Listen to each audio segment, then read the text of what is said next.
যে মানুষ তার জাতির ইতিহাস জানে না সে জীবনে কিচ্ছু জানে না। যে তার ইতিহাস ভুলে গেছে সে তার সব কিছু ভুলে গেছে। আগে জানা লাগবে সে কে, তার পরিচয় কি। তা না হলে তুমি যদি তোমার ইতিহাস ভুলে যাও, তোমার ইতিহাস কাল্পনিক ভাবে লিখে তোমার কাছে পেশ করা হবে, আর তোমাকে স্বীকার করা লাগবে সেই সব ভণ্ড পাখণ্ডীদের কথা যে হয়তো এটাই আমার ইতিহাস ছিল। কেন না, কারণ এই ইতিহাস আমাদের পূর্বজরা আমাদেরকে বলে যায়নি। কর্ম করতে করতে তারা এত কর্মব্যস্ত হয়ে গেছিল যে পিঢ়ি দর পিঢ়ি ইতিহাসকে আগানোর দরকার সেটাই তারা ভুলে গেছিল।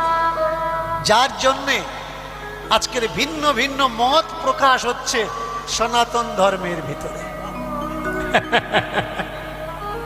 সনাতন ধর্ম শাশ্বত,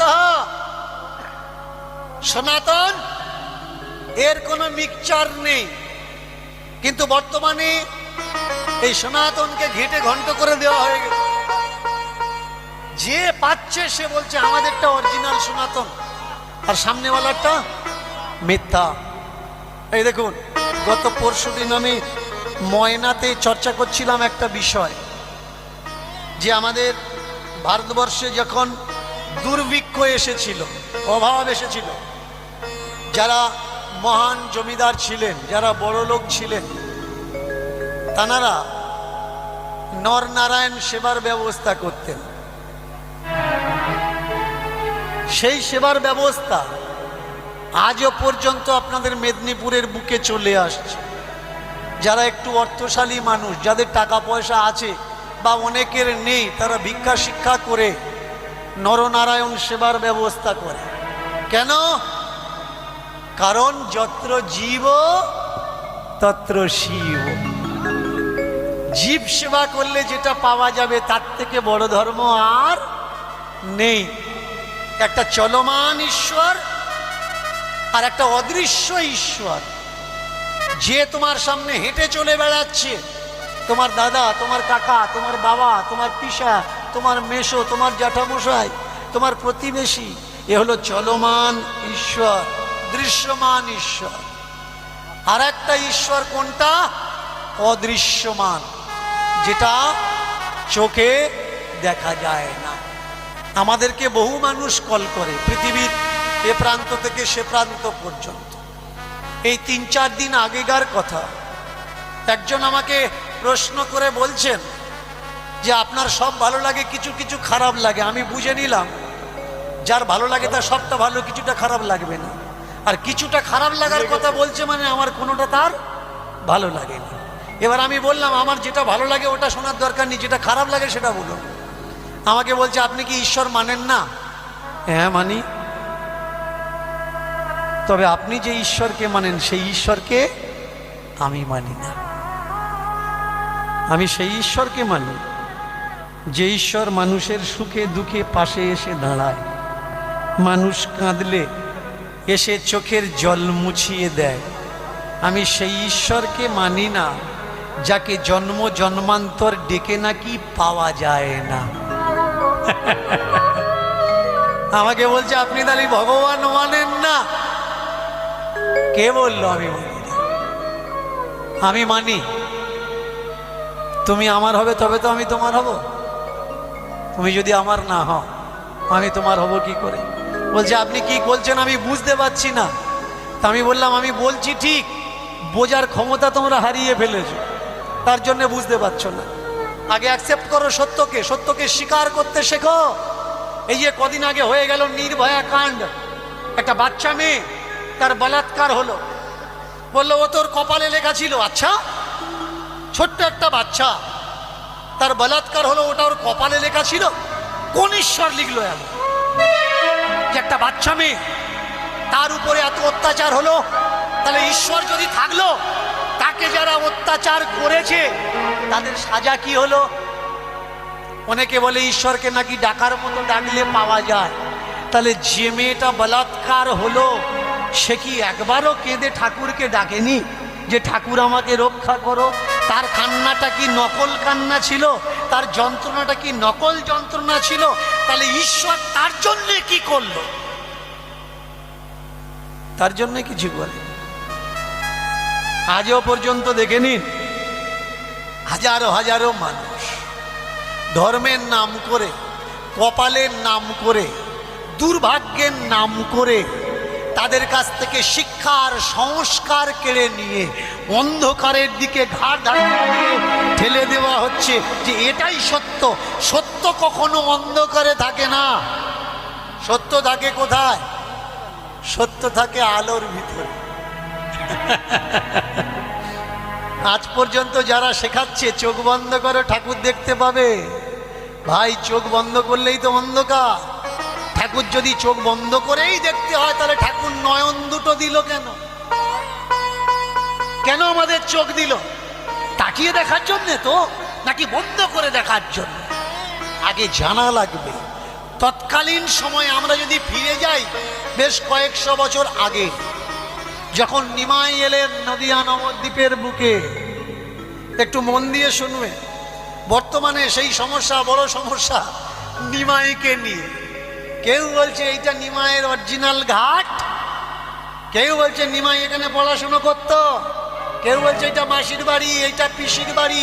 দেখেছে, মানুষ যখন মহান হয়, নেতাজির মতো মহান মানুষের চিতাভস্য, রাজীব গান্ধীর মতো মহান মানুষের চিতাভস্য বয়ে আনা লাগে টাকা দিয়ে। কিন্তু মানুষ যখন সাধারণ হয় তার খোঁজ খবর কেউ রাখে না। চলে যাবেন দক্ষিণেশ্বরে, এখনো পর্যন্ত ঠাকুর রামকৃষ্ণের বিছানা গোছানো আছে। কেন না তিনি বিশেষের একজন, তাই। কিন্তু আর লক্ষ লক্ষ মানুষ জন্মাচ্ছে, মরছে, তাদেরটা গোছানো নেই। কারণ আপনার বাবা ঠাকুরদার চশমা যদি দেখিয়ে বলেন এটা আমার ঠাকুরদার চশমা, লোক বলবে তাতে কি আছে।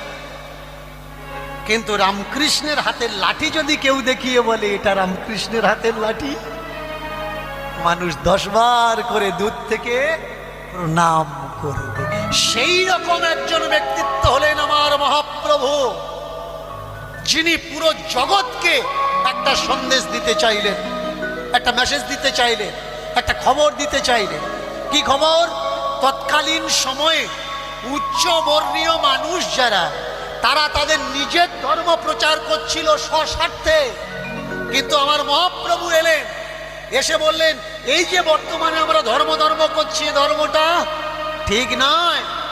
আসল ধর্ম কোনটা? আসল ধর্ম মানব ধর্ম। আসল ধর্ম উঁচু নিচু বেড়া ভেদ বলে কিচ্ছু নেই। আসল ধর্ম মানবিকতা। এসো আমরা একে অপরের কোল দিই, এসো আমরা একে অপরকে বুকে নিয়ে একবার হরিবোল বলি। তাই দেখবেন আজও পর্যন্ত যত গোসাই সাধুগুরু বৈষ্ণবেরা আছেন, দেখা পেলে কি করে? আগে গোলাগুলি, আগে গোলাগুলি করে। কিন্তু বেশ কিছু জোচ্চোর, চিটিংবাজ, ফ্রড, এরা সিঁড়ি লাগিয়ে দিয়েছে, দড়ি বানিয়ে দিয়েছে। কেন?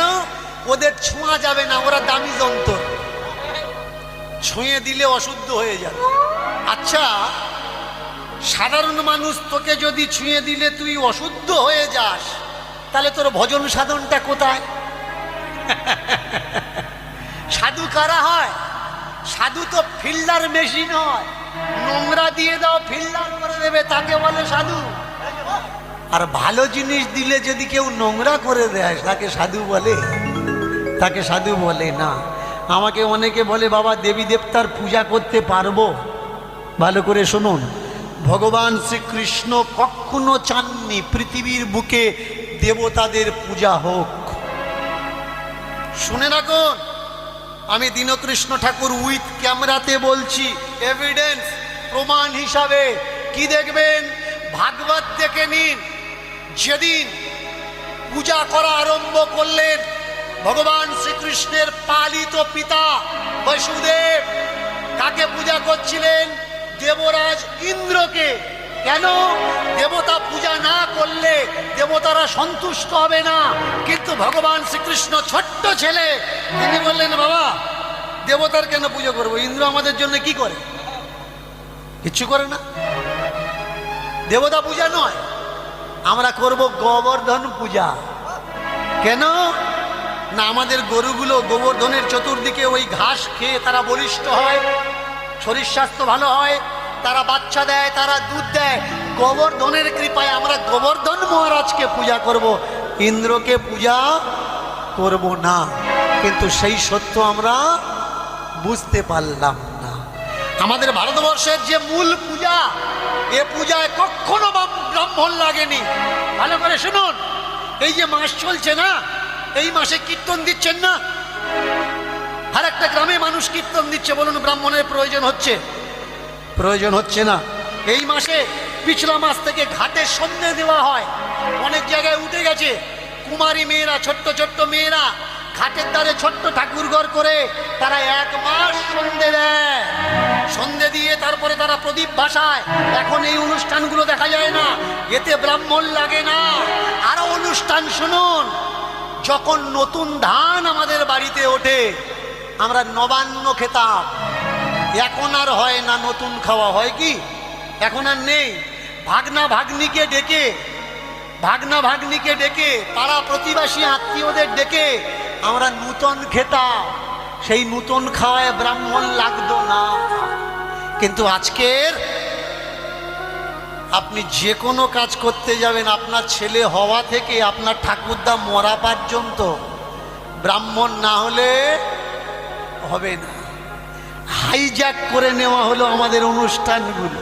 সেই অনুষ্ঠানগুলো কেড়ে নিয়ে ব্রাহ্মণ্যবাদী শক্তিতে তারা রূপান্তরিত করে দিল, দিয়ে বলল আমরা মন্ত্র বলবো। কেন? মন্ত্র বললে তোমাদের কল্যাণ হবে। যদি কেউ থেকে থাকেন একটা ব্রাহ্মণ উঠে আমার বলুন, মন্ত্র দিয়ে কল্যাণ হয় কি? মন্ত্র দ্বারা যদি কল্যাণ হতো, এই যে এত বড় সমস্যা পৃথিবীর বুকে এলো করোনা, সেখানে অ্যান্টিভাইরাস তৈরি করা লাগলো কেন? কেন কোনো ব্রাহ্মণ সংগঠন গিয়ে মন্ত্র বলে দেশের মঙ্গল করতে পারলো না? সত্যি কথা এটা, মন্ত্রেতে কিচ্ছু হয় না। তবে হ্যাঁ, চেতনায়, দর্শনে, বিজ্ঞানে অনেক কিছু হয়। দেখবেন আপনার ঘরের ছেলে মেয়ে অসুখ হয়েছে, আপনি ছুটে যাবেন, ওরা বলবে ঘটের জল খা।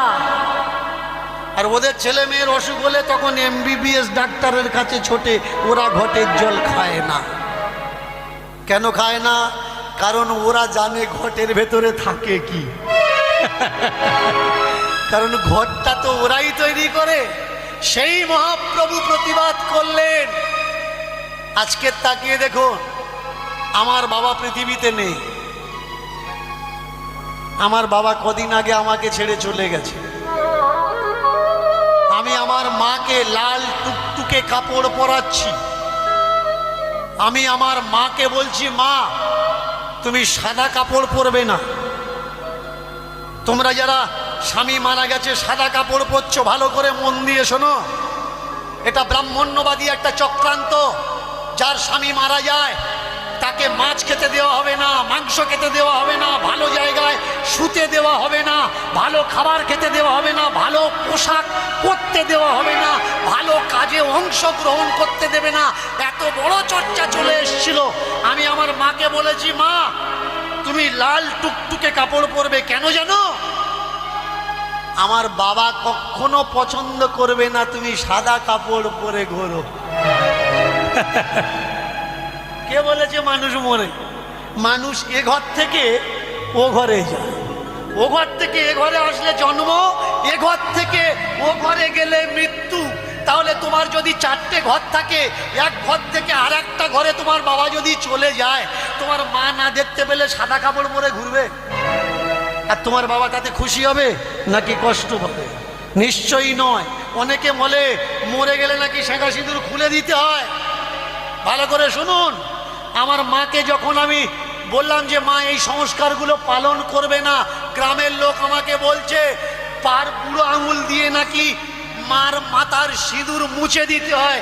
আমি বললাম কেন, সিঁদুরটা কেন পরে? বললে স্বামীর মঙ্গলের জন্যে। আমি বললাম স্বামীর মঙ্গলের জন্য স্ত্রী যদি সিঁদুর পরে, আমার বাবা মৃত্যুর পরে আমার মা মঙ্গল কামনা তার জন্যে কি দিয়ে করবে? সিঁদুর যদি মুছে দেয় তাহলে মৃত বাবার মঙ্গলটা সে কি দিয়ে করবে? জবাব কারোর কাছে নেই। আমাকে বলছে তোর কথার উত্তর দেবে এখনো কেউ জন্মায়নি, তবে মেনে আসছে। আমি বললাম ভেঙে দাও এই সব নিয়ম, গুঁড়িয়ে দাও এই সব নিয়ম। তোমার মাটা কাঁদবে আর তুমি বাড়িতে বসে চুপ করে দেখতে পারবে? দেখতে পারবে না। একটু মন দিয়ে ভালো করে শুনবেন আমার কথাগুলো। যদি শাঁখার সিঁদুর স্বামীর মঙ্গলের জন্য হয়, তাহলে মৃত্যুর পরে তো আমার মনে হয় আরো বেশি করে সেই মায়ের সাজার দরকার, যে পরলোকে তার স্বামীর আরো বেশি করে মঙ্গল হয়। কেন আমরা করছি না? কেন? নিয়ম বানিয়ে ফেলেছি তাই। কিন্তু সেই নিয়মের মাঝখানে আজকের যেমন আমি চিল্লে আপনাদের কাছে জানাচ্ছি মহাপ্রভুর সত্য রহস্য, সত্য ইতিহাস, যে ভাই এ ধর্ম আমাদের ধর্ম নয়, এ ধর্ম